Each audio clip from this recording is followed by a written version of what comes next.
Hello dear students, एक बार फिर आप सबको खुशामदीद। डियर स्टूडेंट्स, हमने कहा था कि as we are recording these lectures for dental students, हम ये लेक्चर जो है मैंने कहा था कि मैं डेंटल स्टूडेंट्स के लिए रिकॉर्ड कर रहा हूँ। थर्ड सेमेस्टर से आपके basic substances, basic subject start हो जाते हैं, तो वो स्पेशलिटी सब्जेक्ट स्टार्ट हो जाते हैं।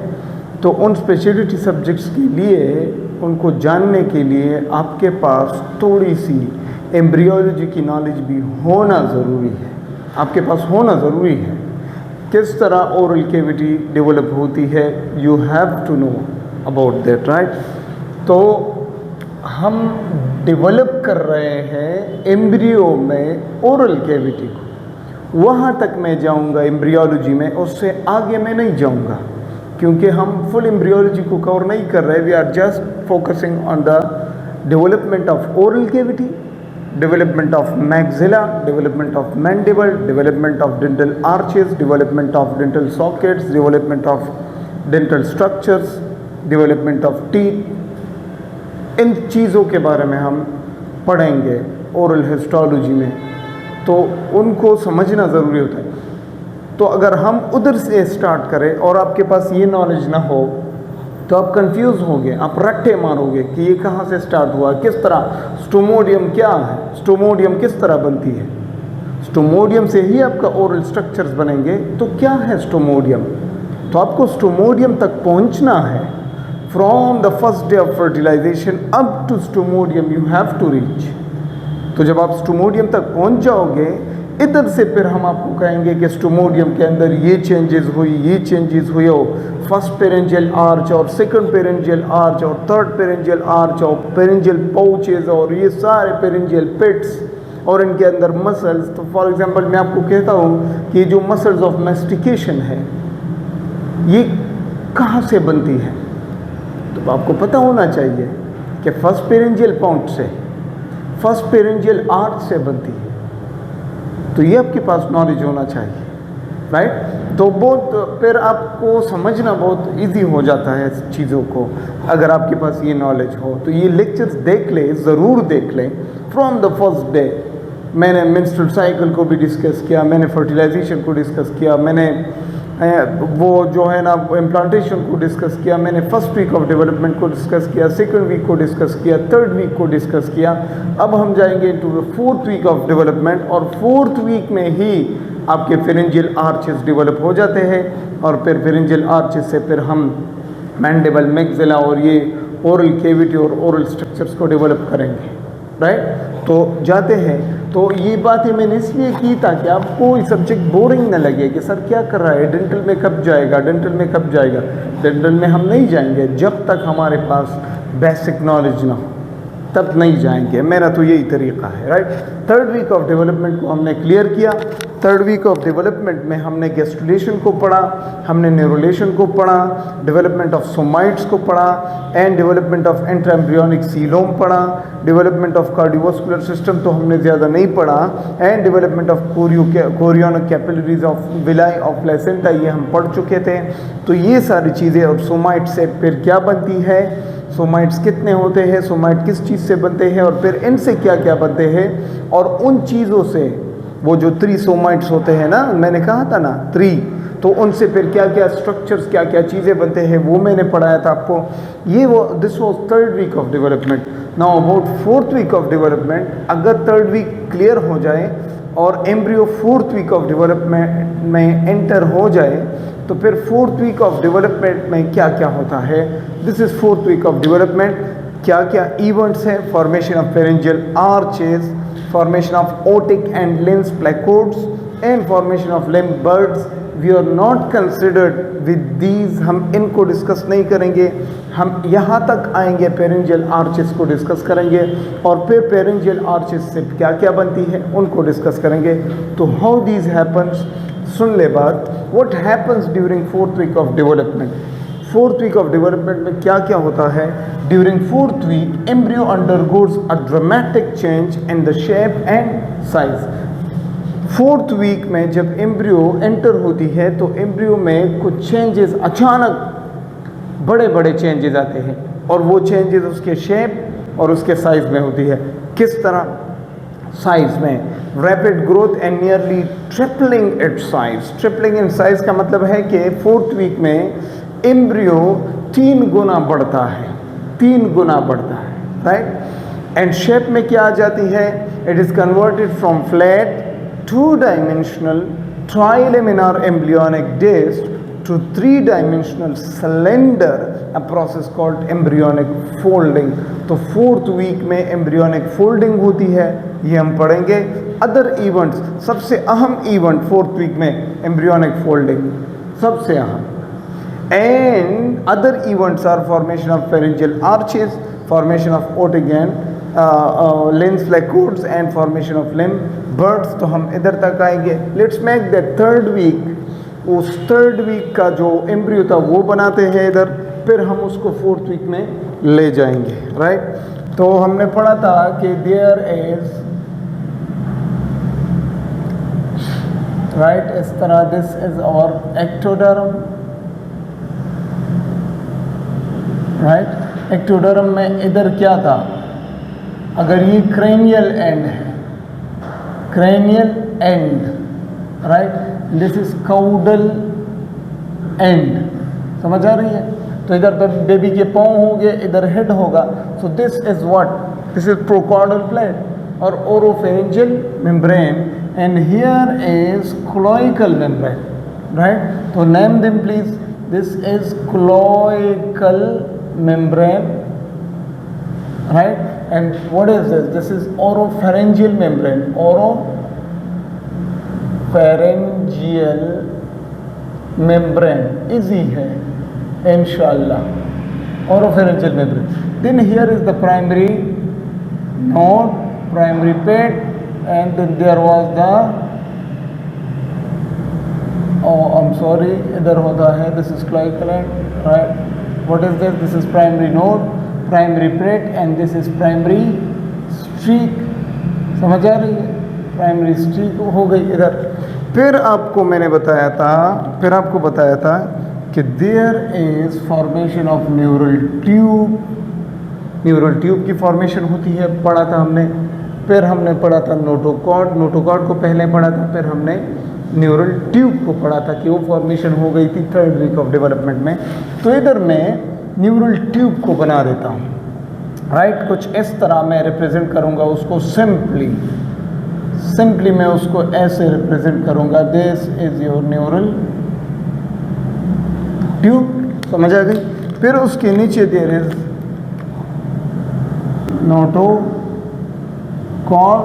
ऐसे बना दूंगा, जस्ट टू रिकॉग्नाइज एवरीथिंग, आपको याद दिलाने के लिए, राइट।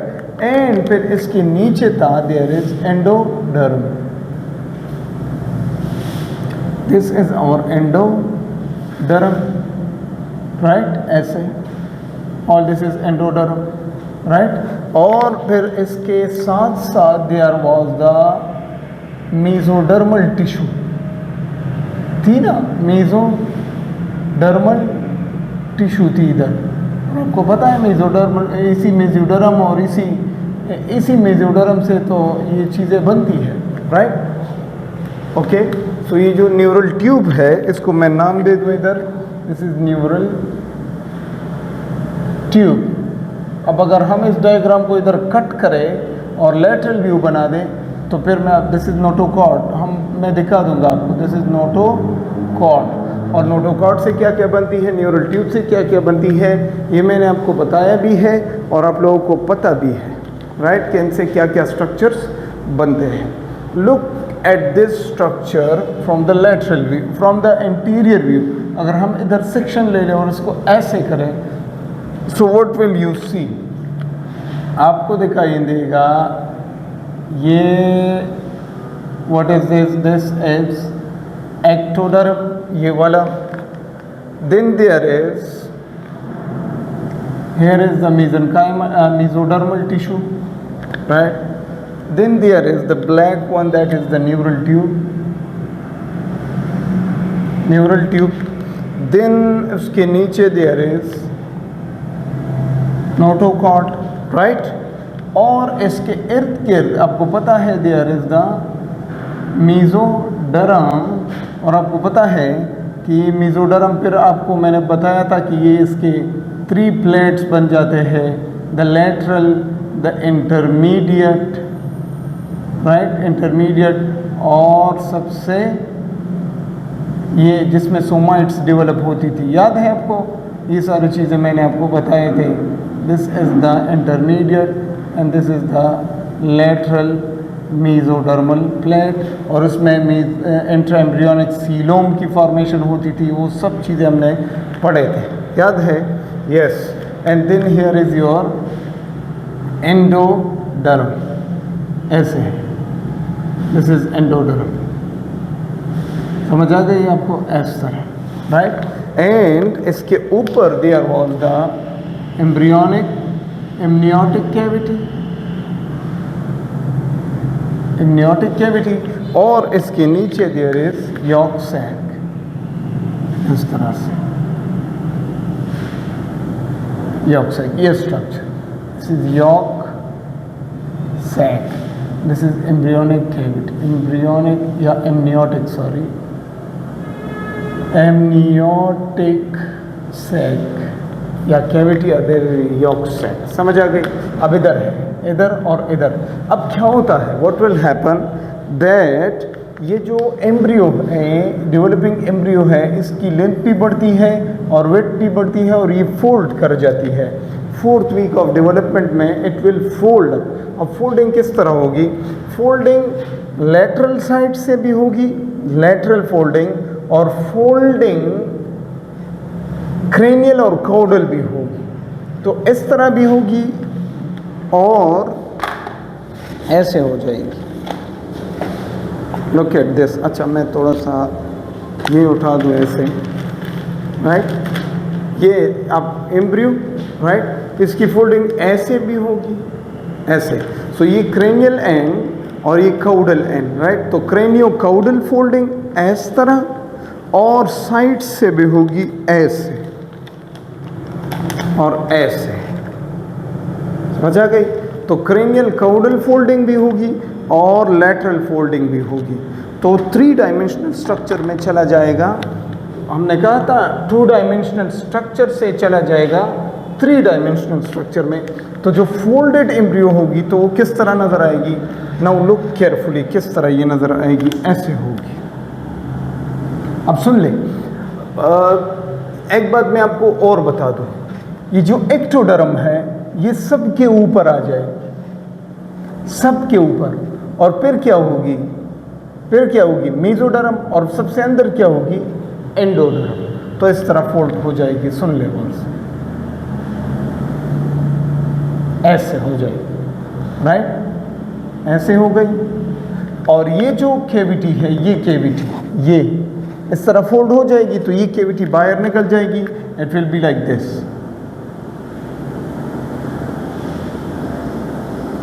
ऐसे, right. So what is this? This is your ectoderm, right. फिर इसके बाद होगी क्या? Mesoderm, right. What is there?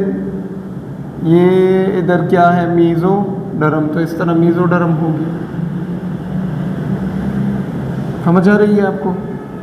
Fold हुई ना, इस तरह हो गई। तो फिर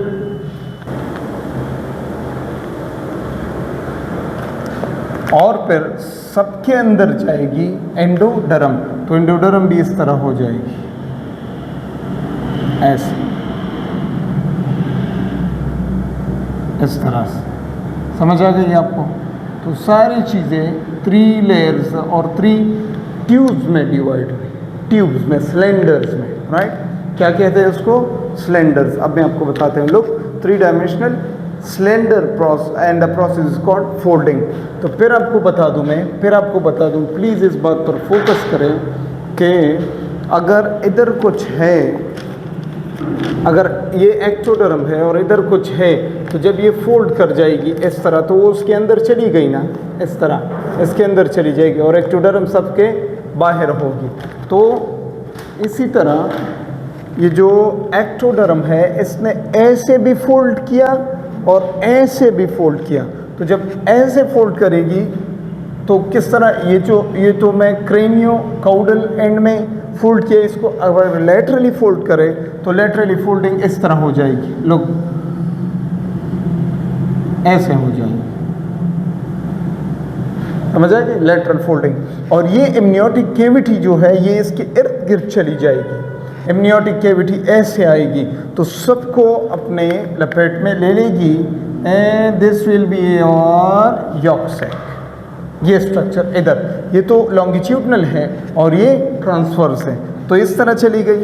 फिर इसके अंदर क्या आएगी, ये this is what is this is mesoderm, समझ आ गई आपको, दिस इज मीजोडर्म। और उसके अंदर क्या होगी, उसके अंदर क्या होगी, ये वाली structure. So what is this, endoderm. तो एंडोडर्म इस तरह हो जाएगी, look this is your endoderm, समझ आ गई आपको, एंडोडर्म। तो ये लॉन्गिट्यूडनली है। और अच्छा इधर मैं लिख देता हूँ, this is lateral folding, lateral folding and this is longitudinal folding या cranio caudal folding, cranio caudal folding. तो दो पिक्चर्स हम रिप्रेजेंट करते हैं, this is cranio caudal and इस तरह फोल्ड हो जाएगी, समझ आ गई। अब सुन ले, ये जो जगह है ये वाली जगह इस तरफ आएगी और ये वाली जगह इस तरफ आएगी, तो होता क्या है, listen carefully, this is endoderm and this is इधर भी एंडोडर्म और ये एक्टोडर्म और ये एक्टोडर्म। तो इधर एक्टोडर्म इधर भी और इधर भी, ये हट जाती है, एंडोडर्म अंदर से हट जाती है और जो एक्टोडर्म है इस तरह कर जाती है, ऐसे हो जाती है, इधर और इधर भी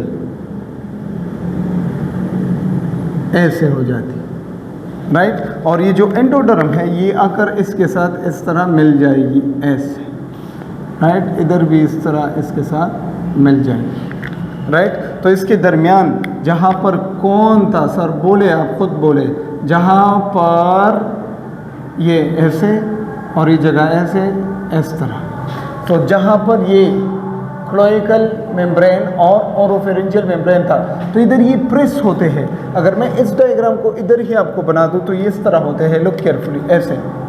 तो इधर कैविटी बन जाती है, ये नीचे चली जाती है, फिर इस तरह हो जाती है ऐसे, समझ आ रही है आपको, इस तरह हो गई ये वाली जगह, ये डिप्रेशन। और फिर नीचे से एंडोडर्म क्या कर जाती है, ऐसे हो जाती है एंडोडर्म, राइट, ऐसे। और इसके दरमियान में इधर क्या होता है, मेसोडर्म, और इधर क्या होता है, मेसोडर्म। तो ये इधर मेसोडर्म बहुत कम होता है इस स्ट्रक्चर में, और इसी तरह इधर भी।